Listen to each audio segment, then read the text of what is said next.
सदगुरु स्वरूप प्यारी साध संगत जी, प्रेम से कहना बोलिए सदगुरु माता सुदीक्षा सविंदर हरदेव जी महाराज की जय।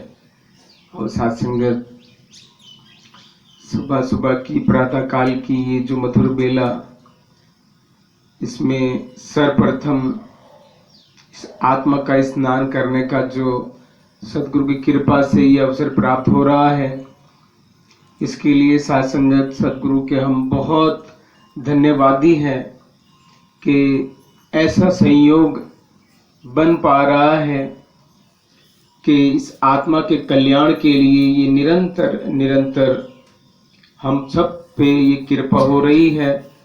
सुबह की ये जो मधुर बेला, इसमें इस मन का स्नान और साध संगत जी शुक्राना निकलता है। सभी तरफ से महात्माओं ने अपने सुंदर भाव रखते हुए सदगुरु का शुक्राना भी किया, अरदासें भी हुई और साध संगत इसके गुणों का साध संगत जी बखान, वो भी साध संगत जो शब्द से परे है और साध संगत शब्द का स्वामी भी है। इसको शब्दों में कैसे बांधा जा सकता है, लेकिन महात्मा फिर भी साध संगत अपने मुखारबिंद से इसका शुक्राना करते हैं, इसका गुणगान करते हैं। महात्माओं ने कहा, साध संगत सारी धरती कागज करूं, कलम करूं बन राय, सात समुद्र की मसी करूं, फिर भी गुरु गुण लिखा न जाए। और साध संगत जी, तीन लोक नौ खंड में गुरु से बड़ा न कोई, करता करे न कर सके, गुरु करे सो होए। और साध संगत ये बात आप संत महात्माओं ने साध संगत जी गांठ बांध ली, समझ आ गई साध संगत। तो साध संगत यहाँ बैठे हैं, आनंद ले रहे हैं। और साध संगत जी इस आनंद के लिए जहाँ संसार तरस रहा है साध संगत, वो सदगुरु के एक इशारे में साध संगत आप संत महात्माओं की झोली में आ गया, इसलिए इसका शुक्राना बन रहा है साध संगत। आओ साध संगत, इतना सुंदर समय जो प्राप्त हुआ। और साध संगत जी, जो गुरसिक होता है वो साध संगत हमेशा इस चेतनता में साध संगत जी इस जीवन को इस ज्ञान उजाले में हर पल हर श्वास इसके एहसास में साध संगत वो जीकर साध संगत इस आनंद का अनुभव करता है। ऐसी ही साध संगत एक महात्मा फरमा रहे थे, साध संगत उनको कुछ शारीरिक प्रॉब्लम हुई तो वो डॉक्टर के पास गए।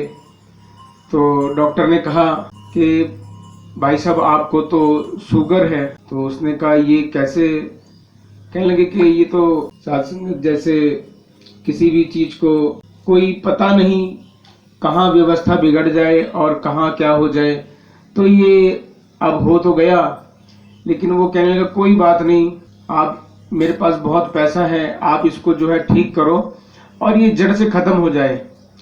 तो वो कहने लगा कि डॉक्टर कहने लगा कि भाई साहब ये जो है मर्ज जड़ से खत्म होने की तो कोई संभावना नहीं, लेकिन हाँ इसको कंट्रोल जरूर किया जा सकता है। तो महात्मा कहने लगे उधर वो सज्जन कि भाई साहब इसके लिए मुझे क्या करना होगा कंट्रोल करने के लिए।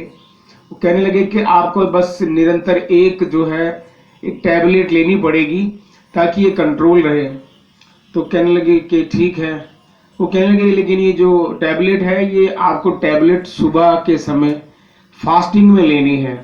सुबह इस टैबलेट को लो और पूरे दिन जो है आपको ये शुगर मेंटेन कंट्रोल रखेगा। और साध संगत जी उसने कहा ठीक है, दवाई ली और चले गए साध संगत। तो शरीर रूप में जो ये जो प्रॉब्लम हुई तो बहुत साध संगत उसको अव्यवस्था का अनुभव हुआ। तो उसने दवाई ली तो उसको एक विश्वास हुआ कि ये टैबलेट खाने से अब ये सब कुछ ठीक रहेगा। ठीक इसी प्रकार साध संगत आध्यात्मिक जगत में महात्मा समझा रहे थे कि ये जो इंसान है ये निरंतर आनंद पाने के लिए, प्राप्त करने के लिए दौड़ लगा रहा है और अनियंत्रित जीवन जी रहा है और सात्संगत जैसे एक मोबाइल होता है, सात्संगत हम उसको यूज कर रहे हैं, ऐसा लगता है कि जैसे सभी लोग यूज कर रहे हैं, कोई एक ऐसा होगा जो ना यूज करता हो।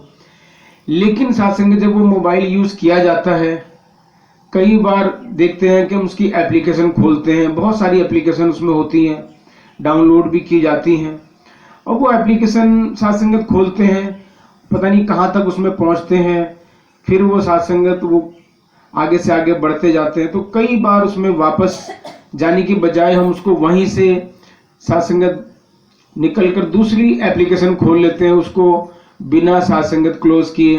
तो ऐसे ही कितनी एप्लीकेशन जब खुल जाती है मोबाइल में, तो सात्संगत वो जो मोबाइल है वो हैंग होना शुरू हो जाता है। कई बार हमें जब जरूरत पड़ती है कि ये फटाफट ये काम हो जाए, ये नेट खोल के इस एप्लीकेशन को खोल के या उससे किसी सज्जन से बात कर ली जाए, तो वो फोन एकदम हैंग होना शुरू हो जाता है सात्संगत, क्योंकि सात्संगत वो एप्लीकेशन इतनी खुल गई है कि सात्संगत वो कमांड नहीं ले पा रहा। ठीक इसी प्रकार सात्संगत एक इंसान भी जीवन तो जी रहा है, इतना अनियंत्रित जीवन जी रहा है सात्संगत उसके जीवन में, जिसके लिए वो इतनी सात्संगत दौड़ लगा रहा है, जितनी तरफ वो इस दिमाग को लगा रहा है, उतना ही सात्संगत जी वो उलझता जा रहा है सात्संगत। और सात्संगत कृपा करो, बस ऐसे ही ये जो उदाहरण दिया था मोबाइल का महात्माओं ने, तो ऐसे ही सात्संगत वो ये जीवन में पता नहीं क्या क्या करने की सोच रहा है कि शायद ऐसा करूंगा तो मुझे सुख प्राप्त होगा, फिर उसके बाद मुझे ये सुकून प्राप्त होगा, फिर ये आनंद प्राप्त होगा। लेकिन सात्संगत जिस तरफ वो दौड़ रहा है वहां से आना सात्संगत बहुत असंभव। जिस प्रकार वो जो महात्मा उदाहरण देते हैं सात्संगत कि एक मकड़ी होती है सात्संगत, वो जाल बुनना प्रारंभ करती है, बुनती जाती है अपने शिकार को फंसाने के लिए, और सात्संगत आखिरी में सात्संगत वो खुद उसके बीच में फंस के रह जाती है। ठीक इसी प्रकार इंसान की भी वही हालत है। अज्ञानतावश जो वो सुख प्राप्त करना चाहता है, वो सात्संगत अंत में सात्संगत वहीं फंस के सात्संगत अपने जीवन को सात्संगत खत्म कर देता है, और सात्संगत उस शाश्वत सुख को जो वो प्राप्त करना चाहता है वो नहीं प्राप्त कर पाता। क्यों सात्संगत ऐसा क्यों होता है? क्योंकि सात्संगत लिखा है, भ्रम के भीतर भूली दुनिया पढ़ती और पढ़ाती है, लिखा जो भीतर कभी ना माने व्यर्थ में समय गंवाती है। क्योंकि सात्संगत जिसकी तृप्ति के लिए ये दौड़ लग रही है, उसका ज्ञान नहीं कि कौन ये तृप्त होना चाहता है और ये क्या प्राप्त करना चाहता है, उसको मालूम नहीं। और सात्संगत हम सब ही शरीरों में विचरण कर रहे, हमें इस शरीर का ज्ञान है, तो सात्संगत सदगुरु की अपार कृपा हुई, पता लगा कि मैं शरीर नहीं, मैं ये आत्मा हूँ सात्संगत। और ये जो आत्मा है सात्संगत, इसका ज्ञान सदगुरु ने कराया कि ये ईश्वर अंश जीव अविनाशी, ये ईश्वर का अंश है, तेरा मूल ठिकाना है, तेरा असली घर ये परमपिता परमात्मा है।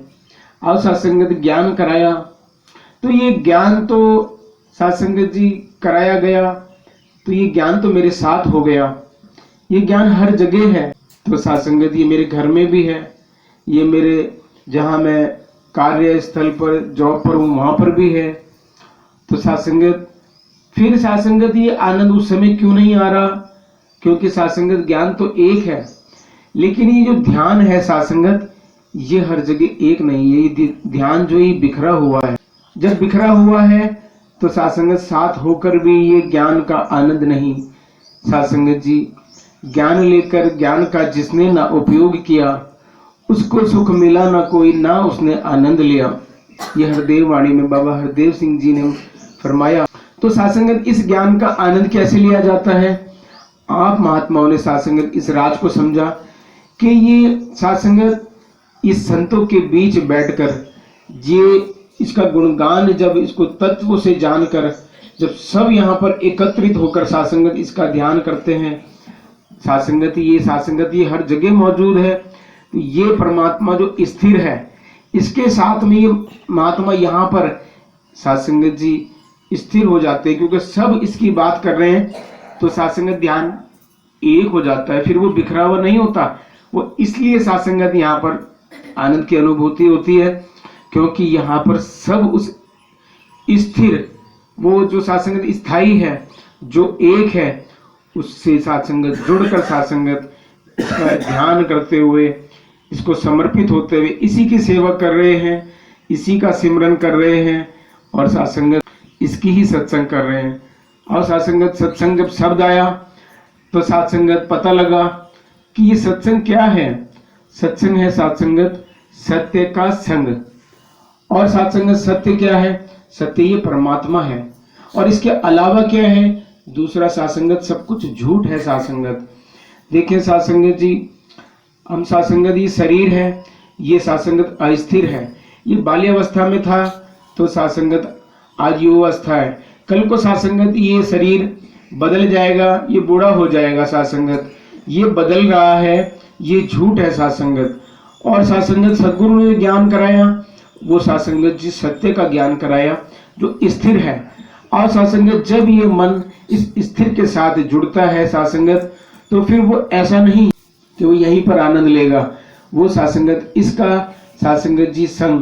तभी तो महात्माओं ने फरमाया कि साध संगत श्वास श्वास पे हो सिमरन तेरा, क्योंकि ये श्वास कोई ऐसा नहीं कि 2.5 घंटे 2 घंटे के सत्संग में हम यहाँ पर ही साध संगत सत्संग कर रहे हैं तो यहीं पे आनंद लिया जा सकता है। नहीं, लिखा है कि श्वास श्वास भजो गोविंद, मन अंतर की उतरे चिंत। तो साध संगत ये जो चिंता है, ये जो फिक्र है, जो साध संगत ये भय है, जो ये चिंता है, इसका अंत कैसे होगा साध संगत? इसका अंत जो है ये बेअंत, ये परमात्मा ये हर जगह हमारे साथ है। जब इस बेअंत का संग होगा साध संगत, तो ये हमारी समस्याओं का अंत तभी तो होगा। तो महात्माओं ने ऐसे ही थोड़ी बोला साध संगत जी, ये महात्मा जो आनंद में रहते हैं साध संगत, ये कोई ऐसा नहीं कि एक कहीं स्थान पर आनंद पे रहते हो, नहीं, ये महात्मा हर जगह पे आनंद में रहते हैं, क्योंकि पूर्ण परमानंद के साथ जुड़े होते हैं साध संगत। इनको साध संगत ये माया इनके मन को डोलायमान नहीं कर सकती साध संगत। तो साध संगत इसी प्रकार साध संगत जैसे ये शब्द आया है साध संगत जी कि साधु जन जो वाणी बोले सुनना और सुनाना है। और साध संगत ये वाणी हम निरंतर निरंतर सुन रहे हैं। और साध संगत जी दास भी साध संगत आप जी के समक्ष बैठ के इस सबक को पक्का कर रहा है कि साध संगत पांव से चलकर संगत आना, कर से सेव कमाना है। और साध संगत जो जन भी ये कर्म कमाए तीनों सुख वह पाएगा। कहे अवतार गुरु हो राजी, यश सारा जग गाएगा। और साध संगत ये शब्द जो है अपने आप में साध संगत पूर्ण शब्द, ये अवतार वाणी का साध संगत इस शब्द में निचोड़ है साध संगत। अगर इस शब्द को हम समझ जाएं कि सदगुरु साध संगत हमें क्या साध संगत हुक्म दे रहे हैं कि एक भगत को क्या करना चाहिए, क्योंकि साध संगत निरंतर हम देखें कि ये जीवन साध संगत बीत रहा है, लेकिन बीत रहा है किस लिए बीत रहा है, क्यों बीत रहा है, कहाँ बीत रहा है? क्या साध संगत वो जिस काम के लिए इस संसार में तू आया है, क्या वो काम तूने कर लिया है? वो क्या काम है? क्योंकि साध संगत भगवान श्री कृष्ण भी अर्जुन को कहते हैं साध संगत कि अर्जुन ये जो शरीर दिखाई दे रहा है तेरा और मेरा शरीर, हम इससे पहले पता नहीं कितने जन्म ले चुके हैं और पहले भी हम जो है इस शरीर में नहीं थे, बाद में भी हम शरीर से परे हो जाएंगे। तो आज ये जो मौका मिला है तुझे, ये मिला ही इसलिए है कि जिस काम को तू करने के लिए इस संसार में आया है वो क्या है? वो ये है कि इस आत्मा का परमात्मा से मिलन हो जाए। और जिस काम को करने के लिए दौड़ लगा रहा है कि मुझे आनंद प्राप्त हो जाए, आनंद कैसे प्राप्त होगा साध संगत? ये मन शांत कैसे होगा? ये जीवन सफल कैसे होगा साध संगत? जब इस जीवन का मकसद समझ में आ जाएगा। इस जीवन का मकसद क्या है कि ये जो दौड़ भारी दौड़ है, बाहरी सात्संगत भौतिक संसार को प्राप्त करने की जो होड़ लगी हुई है, जैसे महात्माओं ने अभी फरमाया, कबीर दास जी के बारे में बताया सात्संगत सुंदर वाणी में। तो कबीर दास जी ने सात्संगत इस परमात्मा का जब दीदार किया तो सात्संगत कहा, मिल गए मुझे प्रभु अविनाशी, आना जाना खत्म हुआ, अब मेरा जन्म सफल हुआ, अब मुझे आना जाने की कोई भय भी नहीं है और मुझे इस संसार का कोई किसी भी चीज की आवश्यकता, मुझे कोई कामना नहीं है। क्योंकि फिक्र करेंदे बावरे जिक्र करेंदे साध, उठ फरीदा जिक्र कर तेरी फिक्र करेगा। आप तू किस बात की फिक्र करता है? तूने कभी इस बात की फिक्र की कि ये जो श्वास मेरी चल रही है इसका दोबारा आना होगा कि नहीं होगा? ये श्वास मैं कहाँ लगा रहा हूं? ये श्वास मुझे क्यों मिले है? क्या वो मेरा काम हो गया है जिस काम के लिए मेरे को ये मनुष्य शरीर मिला है? तो सात्संगत ये काम सात्संगत कबीर दास जी ने वो जीते जी किया। और सात्संगत जब ये ज्ञान सात्संगत झोली में आया तो सात्संगत सदगुरु ने तो एक क्षण में सात्संगत जी झोलियां भर दी, कृपा कर दी, सात्संगत मुक्ति का धाम दिखा दिया।